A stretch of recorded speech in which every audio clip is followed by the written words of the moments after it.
Hello, Michelle. Hello, Lockie. How are you today? I am doing well. I'm excited to be here chatting with you again because it's one of my favorite places to be. Yeah, chatting with you is one of my favorite things to do. So, those of anyone listening who do not know who you are or who we are to each other, just bring us up to speed real quick. Sure, the Little Cliff Notes version is I am Michelle Knapp. Well, we've established that. And we work together in emotional horsemanship. I think we've been collaborating strongly for 3 years or so now. Me and time have a funny relationship, so I'm trying to remember on the spot here. But yeah, we've been Yeah, it's about collaborating three for, years. yeah, about 3 years. And Hmm. living in southwest Wisconsin on my little farm with my husband, working with my little happy horse herd, and also able to collaborate on working with the global emotional horsemanship community via collaborating with you. So I'm Yeah. here as a young horse lover and advocate of horse first keeping and horse first horse training and horse first horse peopling. Yeah. You are someone that I respect and value both personally and professionally, and you helped solve a big problem for me, and that was an overflow of people asking me for lessons and support. I couldn't teach another lesson. I was teaching more lessons than I could. And so we're sharing the load, and we've got people in our community who like my work, but prefer, frankly, working with you. And that's correct and awesome to have other voices working alongside me. So, yeah, I'm so grateful for you. Well, I'm double grateful for you because those lessons that you were needing help in taking care of were lessons that I absolutely needed to create a thriving business and a sense of satisfaction in working with people who are interested in the things that light me up. So Yeah. it's Yeah. pretty phenomenal. So, we're here to talk around a little post I wrote, right? That. There'll be people who potentially are watching this video who aren't aware of the post, and that's good. And I'm glad if they aren't. And there'll be people watching who are aware. But I wrote a post recently that I called Too Much Turnout. That was the title. And it went a little bit bananas. And You blew up the I, internet a little bit. well, we called each other. I think I called you, but you had called me. Anyway, we were chatting and then we FaceTimed on the evening after I wrote it while I was making dinner, and we were just like chatting about what was going on. But it went bananas, and I've had a lot of direct messages from people saying, oh my God, thank you for writing this. I've been seeing it too. I've been frightened to speak about it. I also received significant criticism, and I think some of that criticism was ideological. Some of it became personal, which I don't think is particularly useful. And I'm going to try and not to address the personal criticism because I don't think that's a good use of anyone's time. But most of it was really good criticism. And that's what I want to talk about today, because I don't want to become someone who advises us to let go of rigid thinking, only to turn around and then a few days after I wrote a post, rigidly defend everything I've ever written. That's not what I'm here to do. So I want to do three things today. I want to take a look at where I think the post was weak. I want to explain why, nevertheless, it was a weak post. Nevertheless, I stand behind the central observation that caused me to write it. And then I want to get to what I think is the more interesting conversation, and that's about turnout, rest, movement, recovery, training, and the individual horse, and how all of those things can intersect. So we're going to read the post in a moment. I'll read the post out in a second. But when you first read it, Michelle, what made you uncomfortable about it, if anything? Don't hold back. When I first opened it and I saw the title, I went, oh, that's going to ruffle some feathers. But right after that, I know you a little bit and A I've been little. around a little bit. And I thought, this is going to be interesting because this is going to be mainly a call to look deeper and think deeper about something. So after that initial, oh, this is going to ruffle some feathers, I have to get a little bit ready because by nature I'm someone who wants everyone to be comfortable. So I knew that was not going to be the case. And as I was reading, I think the thing that made me, that was pretty much it. That was the thing that made me Yeah. uncomfortable, was right at the beginning when it said too much turnout. I went, oh, that's Uh-oh. because I have faith in your Context. processes. And I know you're not going to put something out if you don't have a core nugget of something really valuable that you believe in. So then I got interested and curious at what's going on here and what's driving. Mm-hmm. So that was my initial, I think, if I'm remembering. It's been a little bit of an exciting time between now and then. We've been talking about it a lot. So that was my initial reaction. Yeah.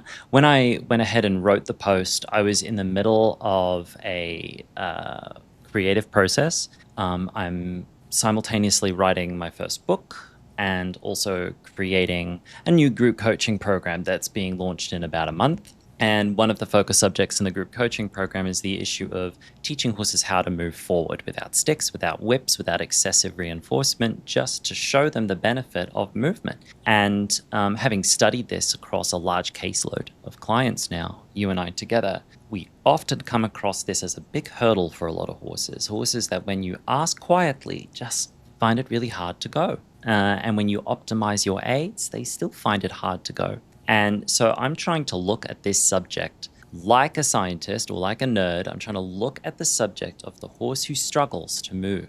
And I'm trying to look at it from as many angles as possible. And the more I looked at it, I found this perspective on it that I feel like hasn't been looked at very often. And it was a very narrow perspective. And then I went ahead and I wrote on it. And I realized that that process I'm in is not available to the people who read it. So let me go ahead and read the post. Is that okay? Yeah. All right. 5th of August at 12:38, so just after midday. Too much turnout. All capital letters. Sidebar. I wonder if I had written too much turnout, ? How that might have changed things. The same But thing. yeah. And I haven't gone back to edit it except for spelling. I've left it how it is because the criticism it brought is important too. Anyway, too much turnout. This is a silent epidemic, and I have been a bit reticent to talk about it, but here we go. I am preparing training plans and sequencing designed to adapt to individual horses and people for a 3-month program. Our primary focus is on creating forward, free-moving horses that are happy to move. Then, focusing on their sense of collection, softness, and quickness. I have chosen these focus subjects this year after studying the cases of hundreds of horses and their people worldwide and found a big problem. Horses are refusing to move forward unless you use a whip, spur, force at some level. This is a problem. There are solutions. Pause. Do we teach whip, spur to go forward, Michelle, No, in we our do not. organization? No. In fact, I've ruffled probably equally, if not more, feathers writing against these things. Fair to say. Lost a lot of business around my stance on whips. But what happens to a horse to cause them to consistently refuse to take a step or enjoy going forwards so that they can work on their collection, their strength, their talents? One of nature's most kinesthetic and movement-loving beings suddenly reduced to stone unless we force them somehow. Where did we go wrong? Online, we see a lot of very important and correct advocacy work around turning horses out. Because at a mainstream level, there are still large percentages of the horse-owning population that do not. They keep horses in boxes. This is inappropriate. Some horses live in tiny chicken coops or stalls unless ridden. The advocacy work to give horses space and turnout is vital because the health problems for horses who cannot freely move are serious. But over here in my work, people who lock horses in stalls do not come to Lockie or my team for help. We repel them. We feel unwelcoming to them. Because you best believe we will not collude with folks committed to locking horses away. That accountability is terrifying to them. So they don't work with me, us. Michelle, would that be a fair representation of the people who work with us so far? From what I've seen, yes, absolutely. Because there's Okay. so much that you put out about what a horse needs in their species appropriate life before we would ever enter into a training relationship. This side of the fence, ... all in capital letters. My clients turn their horses out as much as they can, all of them. On this side of the fence, I am seeing the other side of the turnout problem. Too much turnout. Work on a problem long enough, you learn that the spectrum is, in fact, a circle. What I am seeing, horses that have so much turnout that they have become exhausted by it. So, when we come to work together with them in training, they have no gas in the tank. Their good anti-inflammatory diets, low in calorie and forage-based, give them enough to live outside, but not enough juice to overflow with energy that we can ethically work with in training. Their paddocks and turnouts have shelters, but their shelters are often dark dead ends they wouldn't dare sleep in. They face into wind, or lack bedding to lay comfortably down in. Or their herds are complex enough that some members worry about laying down lest another horse come and push them around. Day by day, the sleep deprivation adds up, and within 1 year or two, we start to see inflammatory disease, autoimmune system symptoms, loss of vitality, and in training, horses that collapse. We have turned turnout into a new job, and our horses are often becoming tired of it.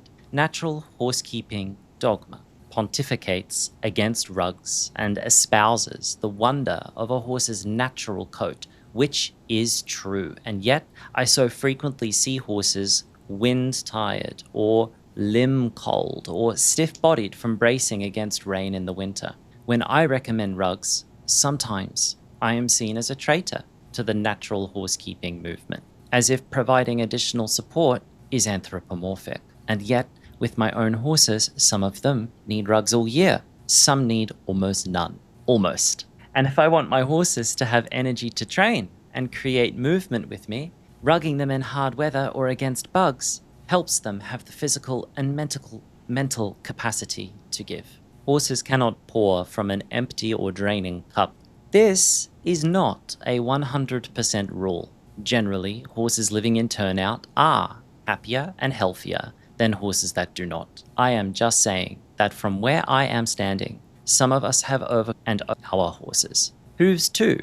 They need to move. And also, how many horses have hooves that grow slower than they wear down? A hoof that is tired from use is going to ruin movement quality in their training. Do not hesitate to protect and boot. Recently, me and my team realized that 2 of my 4 horses had reached their maximum turnout capacity. Everything about them was asking for structured rest. So we built a stable and created 3 to 4 hours of structured daily rest in a stall. Hay, water, friends on the other side of the door, guaranteed food, water shade, and solo time. A bit like an introvert retreating to recharge. I have noticed increased capacity, mental acuity, and vitality. Structured rest, not locking horses away. Structured rest. Not all need it. Can you tell the difference? So, if you are out there on this side of natural horsekeeping, you know horses should be turned out as much as possible,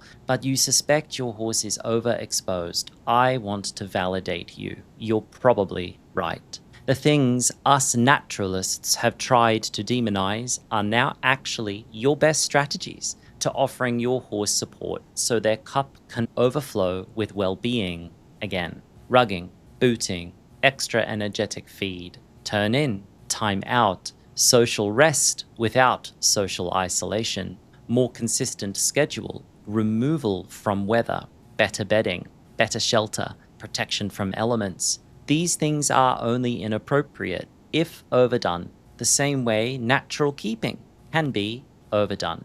In our effort to put the horse first, there are no sacred cows. So remember that no singular approach, rule, or idea is a perfect gospel. Put the horse first, and you will be amazed at the things you will reconsider as helpful for your horse's well-being. Okay, there it is. Good job. May I never have to read it, right? So the title was provocative. Agreed? Yes. And also the next sentence about it Was being a hard. silent epidemic. Yeah. Those were Now, hard. what I've been accused of is intentionally being provocative. I really wasn't. When I wrote it, this was genuine, authentically how I felt and thought about it, without any filter, without any mask, without trying to manipulate it so that it would Right. please people. I was simply speaking straight, honestly, to what I thought in that moment. in retrospect, absolutely I can see that is provocative. But at the moment I wrote it, that's not what I was experiencing. The notion that I was being provocative for clickbait is a warranted concern. However, this post, quote unquote, performed well, not as well as posts I've done in the past about better subjects, but it performed well with the wrong type of person that I want to engage with. It performed well with outrage, Right. Yeah. outrage communities. And outrage communities never become a client or a student, and I don't make any money off outrage if that's what people were thinking I was doing.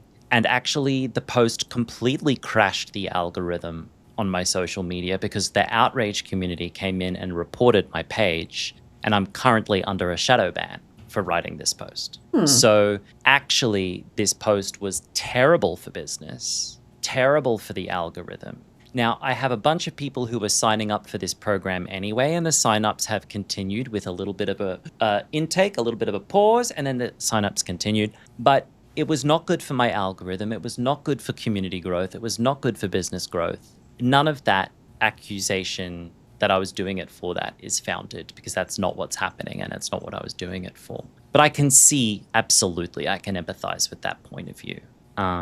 What other things have you and I worked on, or have you seen me work on in the past, other than this subject, Well, that are potentially outrageous? I just wanted some. to point to what you were just saying, if I could, for a moment, that Yeah. I think there's a really big difference between a post, and I agree with you, that it's absolutely understandable why people felt it was potentially intentionally inflammatory. But we did notice that mostly those were not the individuals who were familiar with your voice and with your style of writing and your style of communicating. That was in general not the response, because I think one of the big strengths that you have, Lockie, is your ability to illuminate blind spots, even within your own closest knit communities. Within myself. Yeah, to be able to illuminate those blind spots without being completely hindered by the worry of upsetting people. No. And that's a very nice way to say I piss people off on a regular basis. You do, Now, but you're not thank you. intentionally trying to piss people No, off. So I'm saying, hold on, no. because this is an important point, I think. It didn't come across to those of us who are familiar with your voice as being said for the sake of being inflammatory. It felt There like are, it was being said for the sake of it feeling very important to you, yes, and therefore yes, not being filtered or couched. And I think that's an important distinction. right. Also potentially a little overcaffeinated just after midday. It's You should start potential. to have, you could have little emoji warnings on there. There could be like 3 cups of This is a coffee at the this is top. a this is a 4 cup post. Just Just beware. buckle up. Also, there are people who were familiar with my voice who were reading it, but they were familiar with it in a manner that they don't like it, haven't liked it for a long time, and they monitor my work so that they can pounce on the first opportunity to spread outrage about it. And Fair enough. that's important. Fair enough. That's important too. I should be up for rigorous cross-examination around people who are critical of my work. That's good and healthy. So it's a provocative title, but the problem is if you took away the title and just put the post as it is, even the second title, and if I just took away those first 2 lines, the post would read a lot better, because A, it wouldn't immediately algorithmically direct it towards an outrage community. Sure. So that would be that. And then I think most of the core premise stands up, because very quickly I say the important advocacy work around turning horses out. It's inappropriate to keep horses in boxes. Over here, people who lock horses in stalls do not come to me and my team for help. We repel them. We're unwelcoming to them, because we will not collude with folks committed to locking horses away. I say that very quickly. However, I was speaking from one side of a fence, and then the Facebook algorithm removed the fence. And Right. what it looked like was that Lockie is asking us to turn our horses in, feed them up, and then train them. What? That's what it looked like, because the algorithm annihilates the nuance required to actually see what I was talking about, you Well, it know. makes it a little harder. It puts the burden on the person reading Mm. to discern and to think critically if they want to, if they want to. If they want to. To be clear, I'm not arguing that horses need less turnout. I'm arguing that maximum turnout and optimum welfare are not automatically synonymous for every individual horse in every individual environment. Perfect turnout does not exist. That would have been a better title. Perfect turnout does not exist. Even if you go to optimize the shelters, optimize the bedding, optimize the social environment, there comes a limit where you can't keep opting it. We cannot allow communities to bankrupt themselves constructing better track systems or building in better shelters. If you're in boarding environments, maybe you can't. Maybe if you're running a boarding environment, you can't, because we all know horse boarding doesn't make any money. We do know And this. at some point, there's not enough land in many countries and too many horses, and horses need to be accommodated. Would I prefer a horse be in a small run than in a box forever? Yes. Would I prefer that both of those environments aren't present? Of course. But in situations where you've lost as much as you can your turnout and the horse is still not thriving, we need to look at other tools in our toolbox. Absolutely. And I think one of those other elements that was being illuminated from that is people who are familiar with the work of emotional horsemanship are familiar with how often the topic of get a diagnosis comes up when a horse is not feeling well or 100%, and how strongly and how often you advocate for that throughout. I mean, that is a very thread throughout all of our lessons and coaching calls, throughout your group coaching programs, through any of your content. That is a very easy thread to find. And that was one of the criticisms that I was seeing, of the post, is that, well, this is looking for of training energy or extraction of availability of energy from the horse. And this is why it's a problem. Well, we need to look at the other potential, what if this is pain related? So I think Right. that was one of those things that Yeah. if people are familiar at all, coming at this post from a place of being familiar with where you're Yeah. standing and where the whole Yeah. team and the whole ethos really is, that's all taken into account before this thread. Because people will read the title and they will hear Lockie is saying turnout is bad. That's not what I wrote, but it's an extremely easy reduction of what I wrote. The deeper problem that we're talking about is primarily that I was talking to an already converted population where the last horse has been turned out, while Facebook, or the algorithm, distributed the post far beyond that population of people who have already turned the horse out. My sentence that I said on this side of the fence is crucial context, but algorithms don't preserve context. And one of the contexts that I didn't write about in the post that you would have to already know about me explicitly is that I wake up in the morning and my first thought is no horse in the world has to be trained. Right. That's my first thought in the morning. I have very good friendships with people who are anti-training. And on a school call, I think 2 weeks ago, was giving anti-training advice to people who had overtrained horses. So giving them strategies such as go through the tacking up process with this horse who's a little sour about work, go through the grooming, the haltering, the leading, the tying up, the tacking up, the everything, come into the arena, make a big fuss about it, get them to position the mounting block, mount and sit, do nothing. 2 minutes, do absolutely nothing, ask nothing. Dismount, give them cookies and take them for a hand graze, maybe, because this horse has been overdone. So, people would have to have known that about me already. And I understand how it comes across like Lockie's trying to coercively set up training availability in horses. No horse has to be trained. However, those of us who train are now burdened with a very big responsibility to do this as best as we can with the horse's best interest. And my question is not, how do I get what I want in training? It is, how can this horse thrive in training? And how can training be something the horse looks forward to? And how can it be better than turnout? Because I believe it can be. How can training pour into their cup? Offer them more joy and interest and vitality than even the most optimized turnout could offer. And I believe that that's possible because I've lived it myself. And so that's the side of the fence I'm talking from.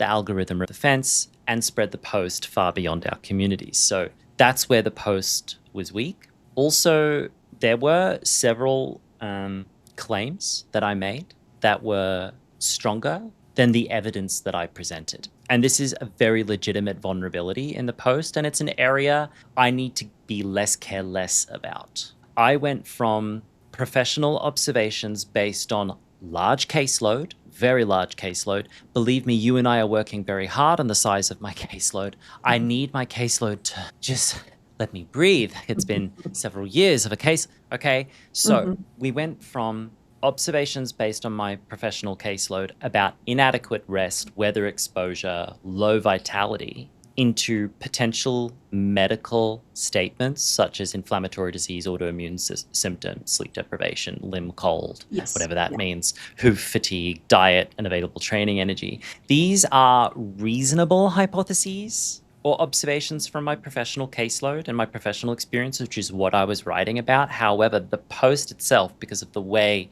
social media operates, presents causal relationships with more confidence than the post is able to substantiate. Correlation is not causation, right? There's a potential that the observations I'm seeing, horses with bizarre autoimmune issues, sleep deprivation issues, tired limbs, wind fatigue, inflammatory diseases. It's potential that these are only correlated but not causated by too much turnout. What I was saying is, in my professional observation, a potential cause, a potential causal factor of these issues, one of thousands of potential causal factors, could be overexposure in their lifestyle, as much as we often associate too much stabling as a causal factor to a horse's disease burden. And I think it's foolish for us to not consider both sides of the horsekeeping issue as causal factors towards any disease.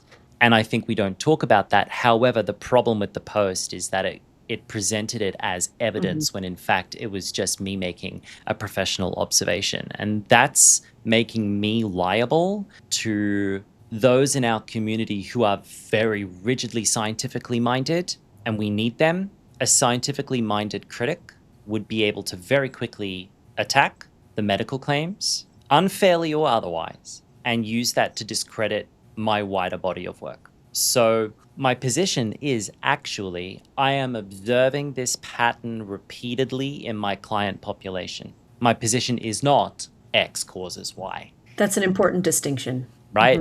Yes. And people need to know that about me, that I'm very rarely kind of teaching from a set of commandments or formulas. Yeah. Yeah, I think that's a really helpful distinction that you make, because I didn't get personally that impression of It became apparent to me. Yeah. Yeah. But I can absolutely see how that could easily be Yeah. assumed. Yeah.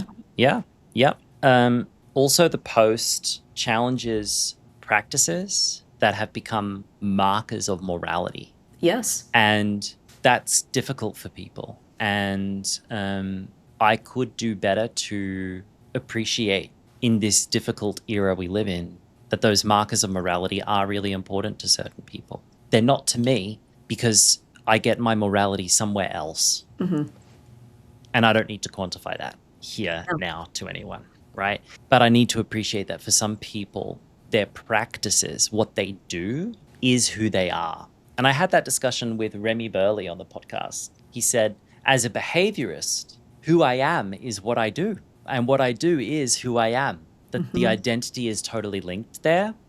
And no one had said it to me quite that way before, and it's lived rent-free in my head ever since. So Remy, if you're listening, thank you for that. So things like turnout, barefoot management, forage-based diet, minimal rugging, giving horses choice, all the choices, in fact, every choice is theirs. They're not really, or not simply, management choices in some communities anymore. Right. What are they then?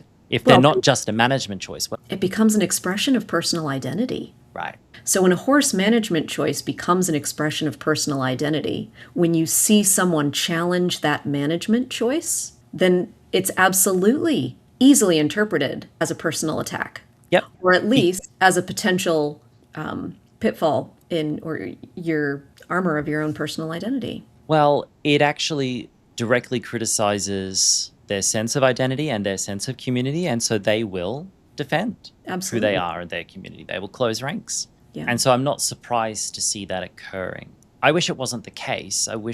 But there are many things I wish that aren't the case, and I'm not the person to change it. But I make it too psychologically difficult because I'm not just saying, in their eyes, I'm not just saying some horses need a little adaptation in their management choices. They hear me saying, "Are you an ethical horse person?" When in fact, that's at the core of how they live. They wake up in the morning and that's who they are. Right. But here's the thing. I hear what you're saying, but I think there are so many voices out there couching to the middle, which is very important. It's basically my lifestyle, being measured, aiming towards the middle. This You are is the like, most reasonable person I've ever met. I mean, that's, I find bizarre, but fantastic. But You, because well, that's a core value, right? Because I'm also the weirdest person I know. I've oh, always okay. been such an outlier in every, I'm the shortest. I had the reddest hair. I was the goofiest. I was the most serious. I'm used to being an outlier, but also being Got it. the constant bringer backer to middler person.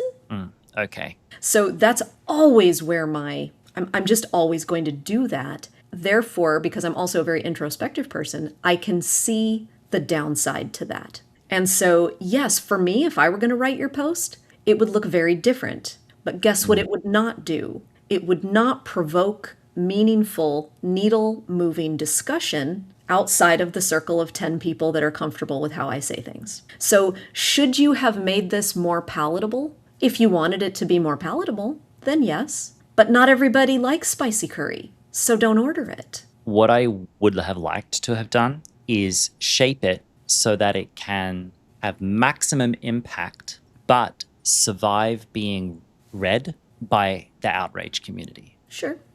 That's what I Yes. would have liked. Yes.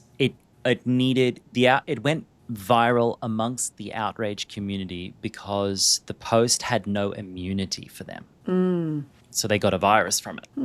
And I never ever want to cause intentional or unintentional harm. Unintentional matters too. Absolutely. Absolutely. I can bear criticism. I can bear consequences. Last time I had a post go viral inside the outrage sector of the equestrian world, it ended in a death threat and multiple irate emails, multiple active cancellations citing that post. If you know, you know, I'm not going to discuss what that post Right. was about. This time, no death threats, score. I think I said that to you when I FaceTimed you and I was cooking dinner. I was like, no death threats this time. We were like, yeah, no death threats this time. Winning. And I know it's silly, but that one death threat has really screwed with my head ever since. That's why I've got this crazy waiver for my clinics that cause people to need to like put their ID on the waiver because I'm literally scared of being harmed at a clinic, literally frightened of Yeah, personal that's no harm. fun. That's no fun. So it has bugged me and bothered me. But this time, none of that happened, and it seemed that the out stayed inside its own bubble. Had a little bit of a expansion effect, but I think the conversations that they were having were very galvanizing for them and really positive for them based on the post. They united around the common enemy, and the common enemy was Lockie Phillips and his ideas and his whatever, and that was galvanizing for them. And so I love that for them. I actually do. And I think the people I'm focused on are actually equally focused back on me and knew exactly what I was doing. And I don't think there's going to be any long-term harm. But there was another fault I want to mention. The fault was the topic of our horses need energy if we are going to train them. They need energy. If you choose to train, there needs to be energy available in the horse for you to make the choice to train ethically. That energy shouldn't be coerced out of them somehow. It needs to be nurtured and supported. So the argument itself of horses need energy to train is an obvious welfare sticky zone. It creates a potential counter because my intended argument there was, in my opinion, too sophisticated for the fence removing algorithm, because my argument is that and you don't have to, if we are going to ask horses to develop physically, to become creative, to find training as a valuable factor in their life that they look forward to, if we're going to do that, our management of their lives must provide enough recovery, enough nutrition, enough sleep, and enough physical comfort to support that development we chose for them. But someone reading that message from a hostile lens will very easily Yeah. see Lockie wants horses stalled, rugged, and fed more so that they have enough energy to work for us. But Yes. only a hostile reading would see that. Or someone with a bias against training in the first place, or a fundamental deep-seated belief that even the most ethical training is somehow a problem for a horse. And that even ethical training is the best of a bad deal that we can offer. And I think that's a real factor for a lot of the people we live and work with, all this internal conflict about riding, about training. Should I ask horses to do anything? Is it ethical to ride them? All of these things that I personally have no conflict about, and sort of resolutions I've made in myself long time ago. I realize not everyone is me, obviously. So I presented something that was easily read in a hostile manner. I made myself open to it there. Yeah. Yes, I agree. I agree. That was Yeah. a spot that was glommed onto as well. That was open for misinterpretation. The background knowledge of how much you already, and we all already fundamentally come from the standpoint of no, it's not a base entitlement to train a horse at any level. Nope. At any level. No. It's not about increasing the horse's resources for us. It's about ensuring that the horse's life is not depleting them. Because another option is, if your training is depleting them in some manner, stop training them. That's another option.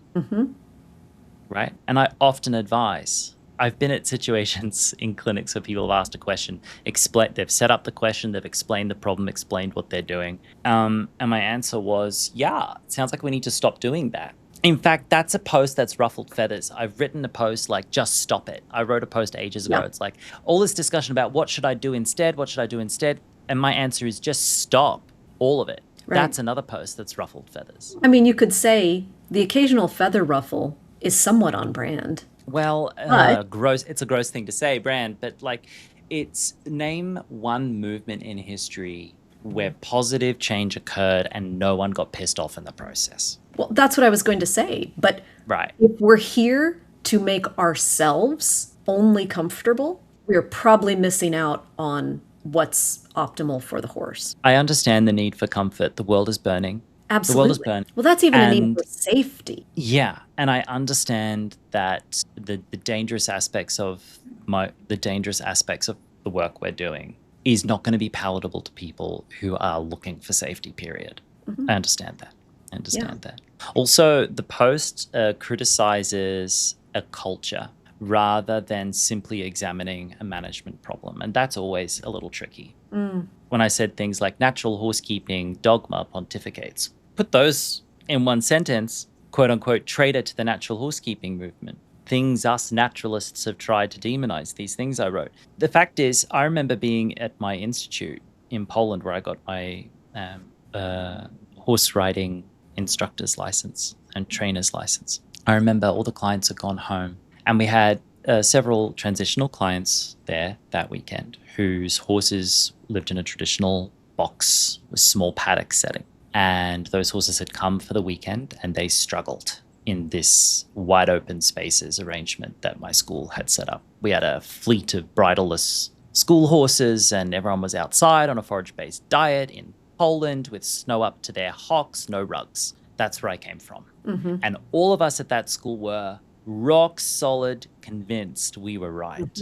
And I saw these beautifully kept, well-fed, soft-bodied, soft-muscled, strong, fit horses get off a trailer, go into a box, and be a little overwhelmed with the culture shock, but overall do pretty well on their weekend course. And when those clients went home, my mentors and some of the other student teachers put their noses in the air and scoffed at the clients. Ugh, they boxed their horses. How could they? It's abuse, we would say. The horses need to be... And I looked outside and it was snowing.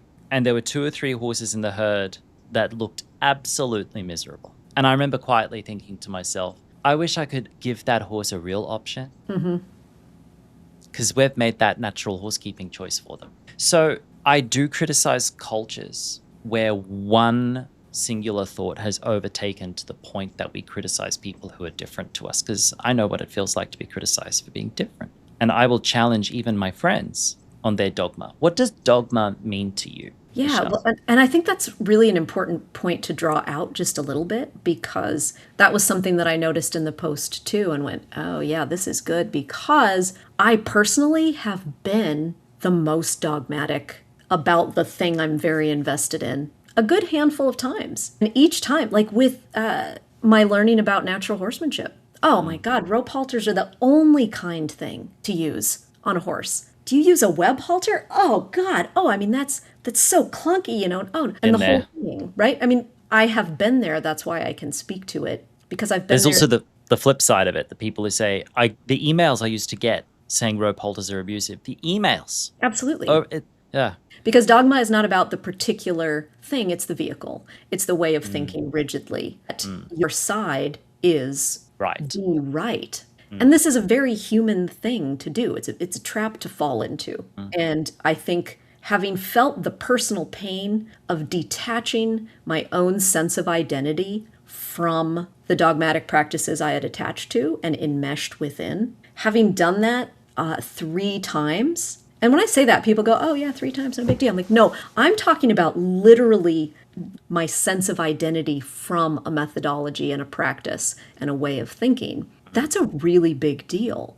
And it's not comfortable. I get why people don't want to do it, because usually there's been some sort of there's a reason that drives us into natural horse keeping. Generally we care about the horses a lot. That's why we're there. We want to do what's best for them. And often we were doing what we found out was not best for them to begin mm. with, right? So then we transition. The transition is painful. There's, not to make it just sound like a big trauma story, but there's a lot involved with getting into this natural horse keeping. And you see your partner struggle sometimes, right? Like you're mentioning about the blankets and Mm. rugging horses and saying, oh my gosh, this horse has such a great coat naturally given to them. And why are we putting a blanket on? And sometimes you can see that your friend actually doesn't grow a great coat because they've been genetically selected for having this really thin coat and this thin skin. And actually, they now live in a different climate. And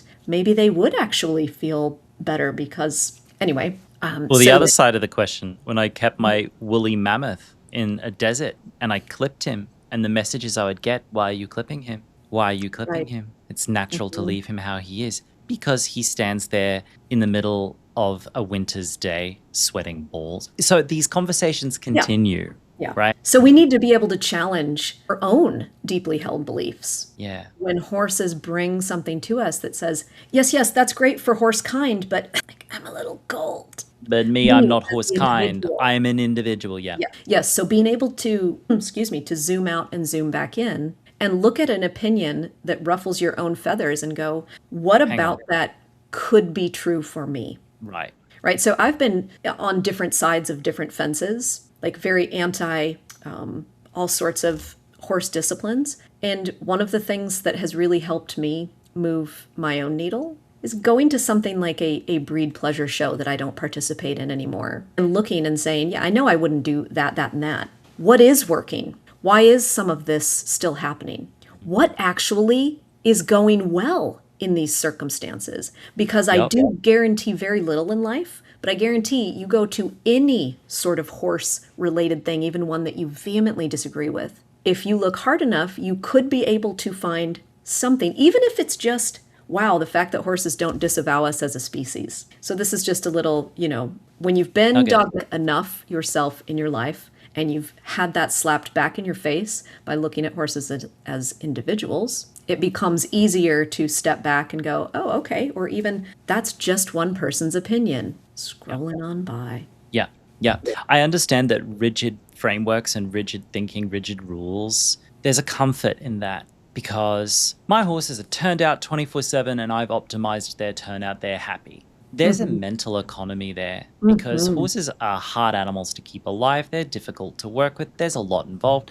We're amateur zookeepers, most of us, if horses aren't our full-time profession, right? And so I Hmm. get it. Like, we need to lighten the load somewhere. Or if we're going to lighten the load anywhere, let's lighten the load on my horses are turned out, baseline, period, end of sentence. Like, I'm happy for that. I'm happy for that conversation. Yeah. However, what I wanted this post to do, and I think what it is ultimately going to be able to do for those who understood it, is we're moving the conversation away from 24/7 turnout, such as how many hours is the horse turned out? 12, 8, 6, 24, 7, 24, 6, 24, 5. What is it? Moving the conversation away from how many hours is the horse outside into what is actually happening Hmm.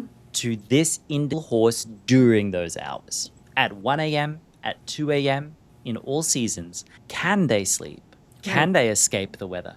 Can they access forage without competition, real or perceived? Hmm. Can they lie down comfortably? Are their feet coping? Are insects exhausting them? Are their social relationships restorative or demanding? Do they come out of that environment with greater or diminished vitality? Right. That's more sophisticated than counting turnout hours, and Yeah. putting them into a stable can be a tool that can solve a lot of those things. Like, I've created this track system in my home and it's beautiful. It's optimized. There's no mud. It You've is. seen it. It's Hmm. pretty gorgeous for kind of a Hmm. self-build Oh, yeah. track, and it's continuing, and they're great on it. And it's an essential management tool. I now consider my track is my version of a stable. It's just a very long, skinny stable. Right. No, but That's absolutely. my turn in. And then I was kind of looking at them going, they're sleeping, they're resting. Their hooves are strong, but woof, their hooves are pushed right to the edge, especially in winter when the anti-mud is like sandpaper on the feet. And then I'm It's like, you know what?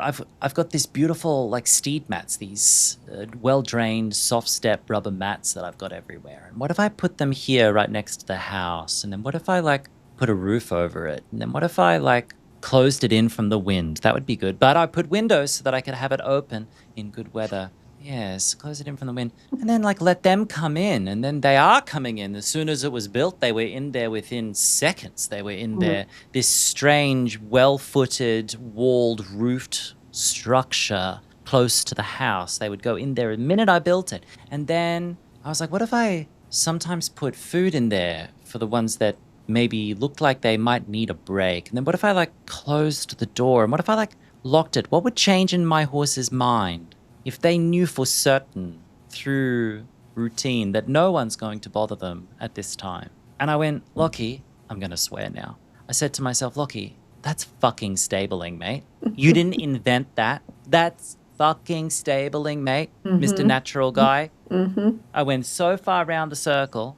And then the more I listened to my horses, they like led me, drip fed me into a Mhm. stabling situation. Not for all of them and not for all the time. That's the And now important it's point. and now it's Mhm. part of my management, and they're better for it. Yep, that is Now, absolutely important. and I've been in professional settings in the past where the horses would be experiencing structured rest and stabling. And at the time, I was ambivalent about it. I'm like, I don't know if this is good for them or not. They seem pretty happy, but I wonder what would happen if we just took all the walls down and gave them the choice. You know, I remember thinking that. I remember having my nose in the air about it and being ambivalent about it. But I have Mhm. extensive professional experience seeing horses in stalls, not in stalls. I've seen so many different environments all over the world, online and in person.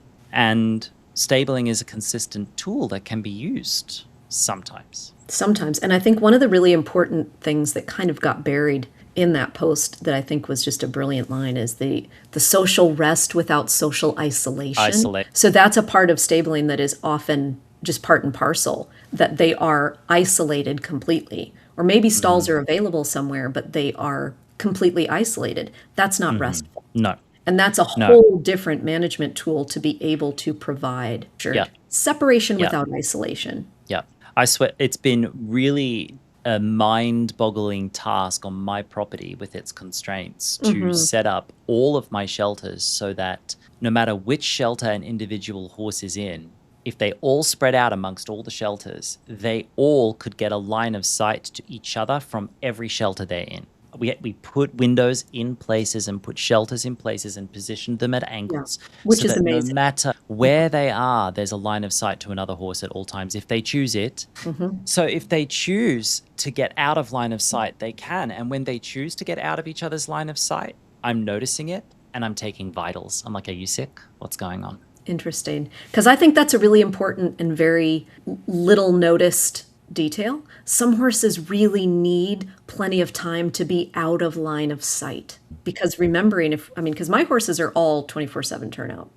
That is what we have established here. We also do have some time each day that they come into individual pens. And that's definitely been part of the design factor that I wanted for our property. I wanted to make sure that our pastures had vanishing sight lines. There's not a space where they can stand and see every inch. And I think that's really important when we're talking about herds because the herds are artificially constructed social groupings, right? So sometimes they're put with people that they wouldn't necessarily choose. And by people, I mean other horses. So, but that's an Have you, important point. I've seen your place and it's beautiful across all these rolling acres. It's absolutely stunning.